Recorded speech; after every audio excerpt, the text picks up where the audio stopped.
La humildad, bueno, sabéis que la palabra humildad proviene del latín de humus, que significa suelo, tierra.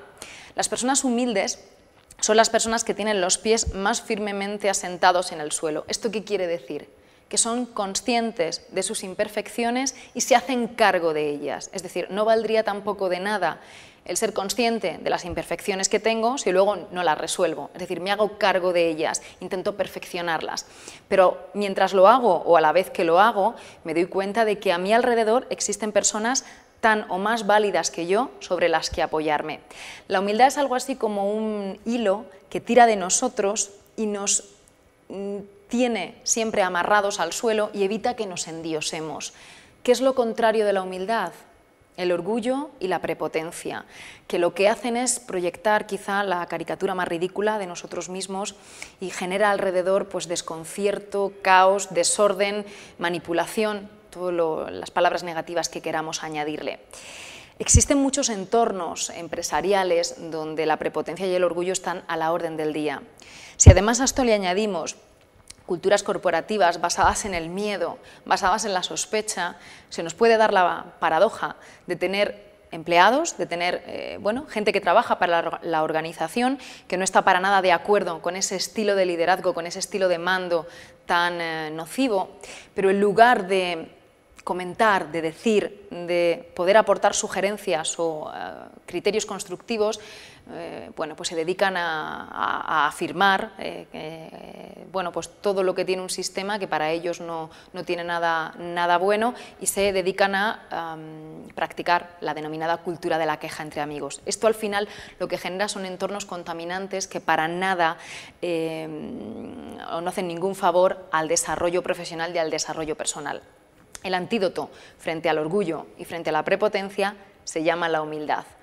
Y la siguiente característica, o la siguiente competencia, es la serenidad. Y aquí nos vamos a fijar en un personaje del mundo del tenis muy controvertido, que dio muy buenos momentos desde el punto de vista deportivo, igual que ahora los duelos Nadal-Federer son un clásico, en aquel momento, el duelo John McEnroe-Jimmy Connors pues también fue un clásico. Pero John McEnroe desde luego no era ningún prototipo de serenidad. Yo creo que la serenidad hay que verla siempre desde la toma de distancias, es decir, toma de distancias física y temporal. No creo que nadie fuera de estos entornos calmados y con una predisposición hacia la agresividad pueda tomar decisiones de cualquier tipo lo más justas posible y lo más equilibradas posible, ni que esté en una situación como para acoger todas las perspectivas posibles que me ayudan a abrir el campo de soluciones, ¿no? O sea, la serenidad es una de las competencias que yo creo que son básicas para que el mundo de la empresa pueda evolucionar sanamente, y más ahora que estamos en un momento de coyuntura adversa donde necesitamos armarnos de todas estas competencias y habilidades y ponerlas en marcha a favor de los resultados empresariales que al final y al principio es lo que cuenta. Es decir, humildad y serenidad, competencias colchón, pero en el mundo de la empresa. Pero si habláramos de las competencias más Nadal, ahora nos vamos un poquito al mundo del fútbol, si habláramos de las competencias más de Nadal, yo os diría que son la fuerza mental y la capacidad de superación, que ahora hablaremos de ella. Aquí os he puesto unas imágenes de Maradona porque creo que también es importante el pensar que el ser el mejor en un campo determinado no nos da patente de corso para comportarnos como queramos en todos los ámbitos de la vida. Maradona, desde luego, nadie niega que es un maestro con el balón, y si no, os animo a que entréis en las redes sociales y busquéis los vídeos donde se ve los malabarismos que hacía con la pelota, pero no es un salvoconducto para comportarme como quiera. ¿Queremos ser Maradona? ¿Queremos ser John McEnroe en nuestros entornos empresariales? Perfecto, pero tenemos que ser conscientes de las consecuencias que se van a derivar de nuestros comportamientos. Vamos a ahuyentar la creatividad, vamos a crear culturas basadas más bien en sospechas, miedos, y vamos, por supuesto, a replegar el talento. Entonces, si queremos que todo lo bueno salga, necesitamos ser nosotros los motivadores o los motores que hagan que todo eso emerja o emane de las personas que tenemos alrededor. Bien, la fuerza mental y la superación, como antes he comentado, yo creo que son las competencias más nadalianas, si me permitís un poco el término.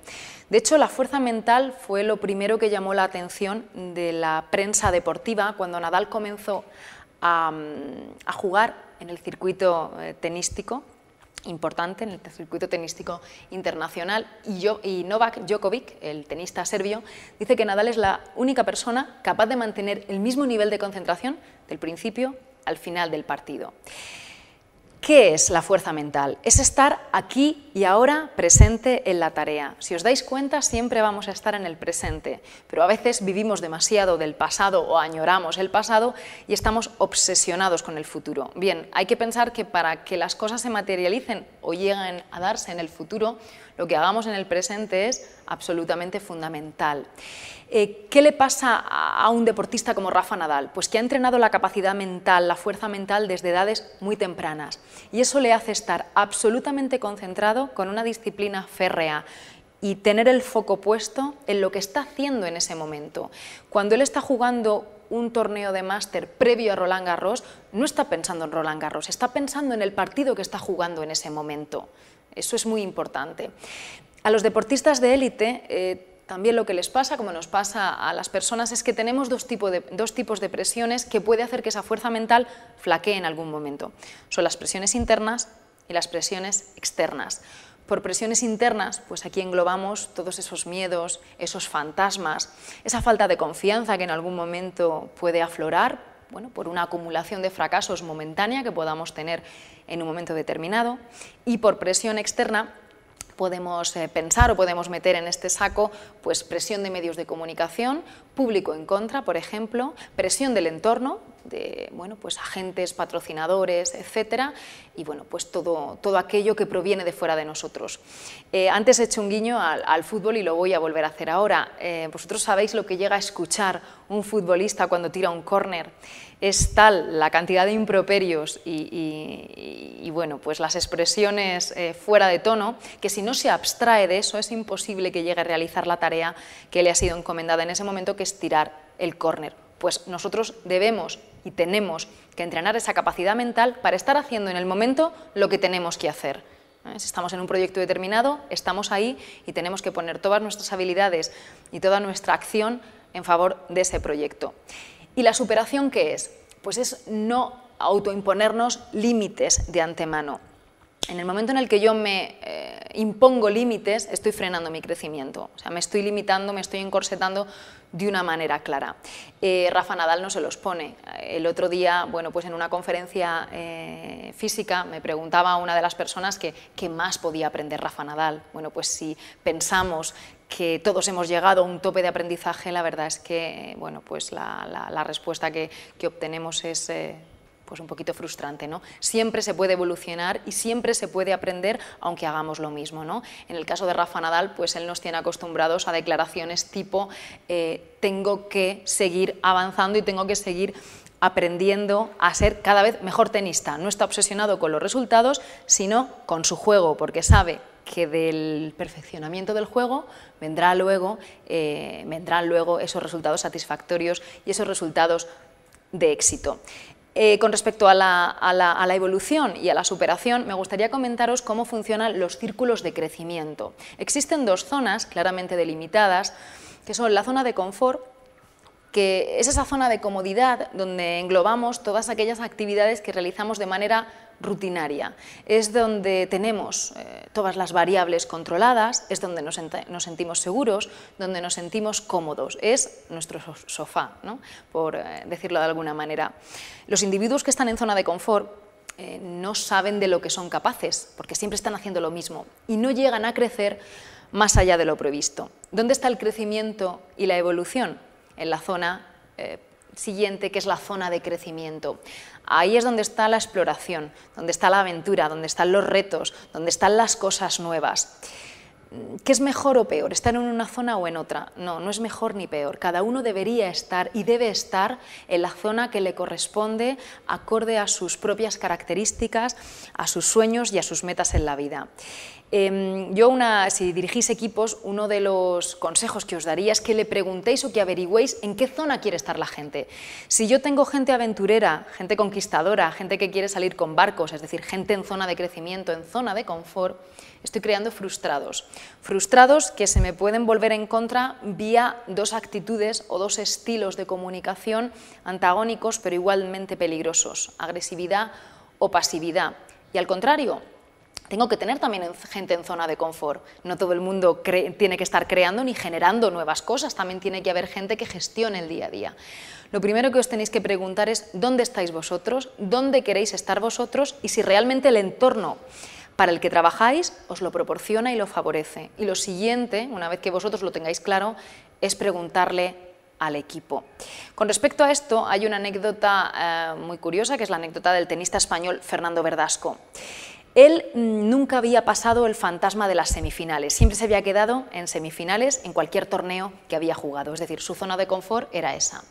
Pero de repente llega Montecarlo y vence a Novak Djokovic y se planta en la final frente a Rafa Nadal. Lo que pasa que, bueno, Rafa Nadal le gana, pero él accede a una final, lo cual le eleva y le saca de esa zona de confort y le mete en zona de crecimiento. Llega el 25 de abril de 2010, se juega la final del torneo Godó en Barcelona, torneo al cual Rafa Nadal, por consejo de su médico, del traumatólogo que ha sido un poco el artífice de esta última recuperación de los tendones, le aconseja no ir, Rafa Nadal no va y bueno, pues si sois aficionados al tenis sabréis que Fernando Verdasco ganó el torneo Godó ese 25 de abril. Y llega mayo con el Máster 1000 de Niza. Fernando Verdasco llega a ese torneo muy subido de tono, ha pasado a zona de crecimiento, ya no está en zona de confort. Y se da una circunstancia realmente terrible para él y luego, bueno, pues para los aficionados franceses y el entorno, porque en el partido que estaba disputando frente a Richard Gasquet, también os animo a que busquéis el vídeo en las redes sociales, bueno, pues Fernando Verdasco perdió los papeles literalmente. Entró al trapo por bueno, pues los comentarios de dos aficionados franceses que había en el público, vio que ninguna de las bolas que él devolvía al francés entraba, en cambio las del francés entraban todas. El caso es que se lió, se enroscó en una situación de agresividad y comenzó a insultar al público. Bueno, la verdad es que fue terrible, ¿no? ¿Qué es lo que le pasó a Fernando Verdasco aquí? Bueno, lo primero que hay que decir es que la vida está llena de gente con segundas, con terceras, con cuartas, con quintas y con sopotoscientas mil oportunidades. Es decir, lo importante de esto es darse cuenta de las cosas que hacemos mal y rectificar. Fernando Verdasco al día siguiente mandó un comunicado pidiendo perdón al público francés, a los aficionados y, por supuesto, al tenista al cual había insultado, ¿no? Pero ¿qué es lo que le pasó a Fernando Verdasco? Que no supo acceder a la zona de crecimiento con calma y con humildad, que es muy importante. Cuando tú subes, por supuesto que te lo mereces, ¿no? Has puesto todas tus habilidades y todas tus competencias en la mesa para poder hacerlo, pero también hay que saber subir de una manera calmada, con sosiego, con mesura, porque si no nos puede pasar esto, y es que la cadena de la desmotivación se haga presente, se haga patente en nosotros y nos visite. Si nosotros no sabemos acceder a zona de crecimiento con calma y saboreando de alguna manera lo que esto significa, puede pasar que nos convirtamos en personas pesimistas, negativas y con mucho desánimo, es decir, estos tres sentimientos, estas tres emociones negativas penetren en nosotros, se nos active la cadena de la desmotivación y nos mostremos a los demás como personas desganadas, desconfiadas y con mucha desilusión. Es decir, pasar a zona de crecimiento hay que saberlo hacer con mesura, con sosiego y con calma. Por eso vuelvo a las dos competencias básicas, que eran la humildad y la serenidad. Sin eso, repito, no construyo nada.